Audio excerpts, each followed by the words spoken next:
Chère maman, bonjour. Tu es femme, tu es maman, tu veux mettre la prière au cœur de ta vie. Mission impossible ? Non. Je m'appelle Claire de Féligonde, je participe au projet Maman Prie. Maman Prie, c'est une équipe composée de mamans, de religieuses et d'un frère dominicain. Avec Famille Chrétienne, nous te proposons, en ce temps pascal, pendant 8 semaines, un court podcast pour renaître d'en haut, comme Jésus l'a dit à Nicodème dans l'Évangile, et voir davantage le royaume de Dieu dans ta vie de femme et de mère. Chère maman, aujourd'hui, pour renaître d'en haut, je voudrais te parler de la prière pour ton mari. Quelle que soit la relation que tu as avec lui en ce moment, et même si ton couple est en souffrance, je voudrais t'inviter à prier pour l'homme que tu as choisi. L'idée est de le confier le plus fréquemment possible au cœur de tes journées, sans que cela soit compliqué. Dans ce podcast, je vais te parler de tatouage. Cela t'étonne un peu ? Écoute. Tu connais peut-être, dans la première lettre de Saint Paul aux Corinthiens, ce célèbre extrait dans lequel est décrit ce qu'est l'amour véritable. Je suis marquée par la première caractéristique que Saint Paul évoque. L'amour prend patience.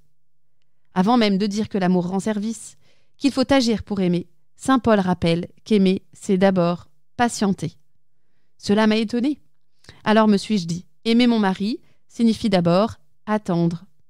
Espérer une relation idéale, bien sûr, avec patience, certaine que cette unité parfaite viendra dans le royaume de Dieu. Et en attendant, commencer par demeurer avec confiance.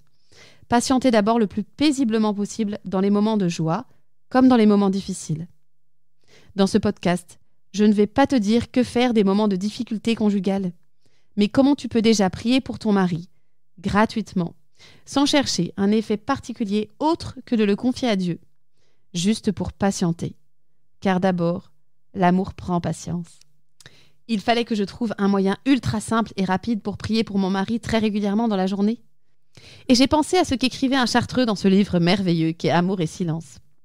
Il évoque sa solution idéale pour que les moines d'une communauté restent unis entre eux, malgré leurs différences de personnalité.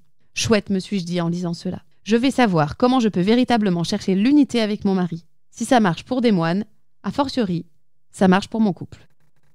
Le suspense a pris fin quelques lignes plus loin. Le meilleur garant de l'unité serait la croix de Jésus. Jésus mort sur la croix pour nous sauver.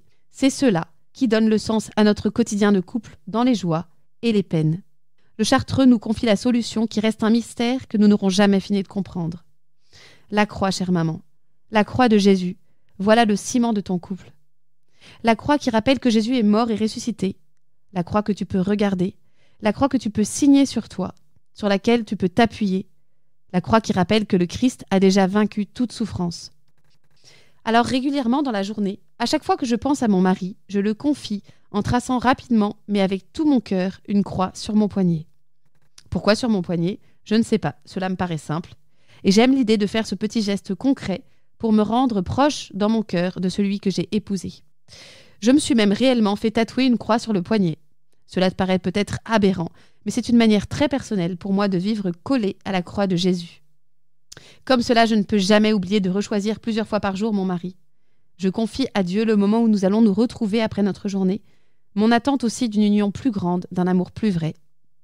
Chère maman, bien sûr, je ne te dis pas de te faire réellement tatouer, mais au moins d'imaginer cette croix gravée dans ta chair, de la tracer souvent sur ton poignet, pour ton mari, pour ton couple, pour cette unité que tu attends et qui prend sa source dans la croix de Jésus qui est plus fort que toute discorde, que toute amertume. Et même si ton couple grince un peu, même si se baladent dans ta tête des reproches envers ton mari, confie-le, chère maman. Confie-le gratuitement. Confie ton attente d'un amour parfait qu'on ne trouve qu'en Dieu.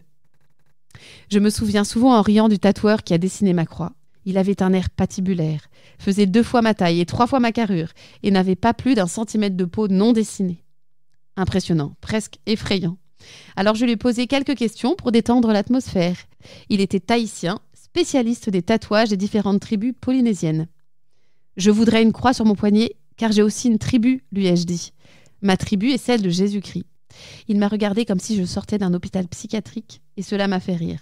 Mais au fond de moi, j'étais très sérieuse. Chère maman, plusieurs fois par jour dans les joies et les tribulations, souviens-toi que l'amour prend patience, et signe d'une croix ta fidélité à ton mari. Refais tribu avec lui, la tribu qui appartient à Jésus-Christ. Allez, chère maman, sois bénie, et bonne prière du tatouage. Merci de m'avoir écouté. Si ce podcast t'a plu, N'hésite pas à le partager autour de toi, à tes sœurs, tes cousines, tes amis, pour qu'elles puissent en bénéficier. Il est d'ailleurs présent sur le site hosanna.org comme communauté de prière que tu peux rejoindre afin que l'on puisse prier ensemble et se soutenir.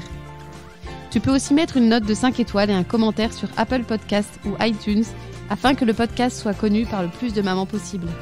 Et si tu es branché réseaux sociaux, rejoins-nous sur le compte Instagram des podcasts de Famille Chrétienne et sur le groupe dédié au podcast sur la page Facebook de Famille Chrétienne. Toute l'équipe de Maman Prie te souhaite un beau temps pascal empli de joie, avec l'Esprit Saint et la Vierge Marie, mère de toutes les mères, qui est toujours là pour nous aider. Dieu te bénisse, à la semaine prochaine.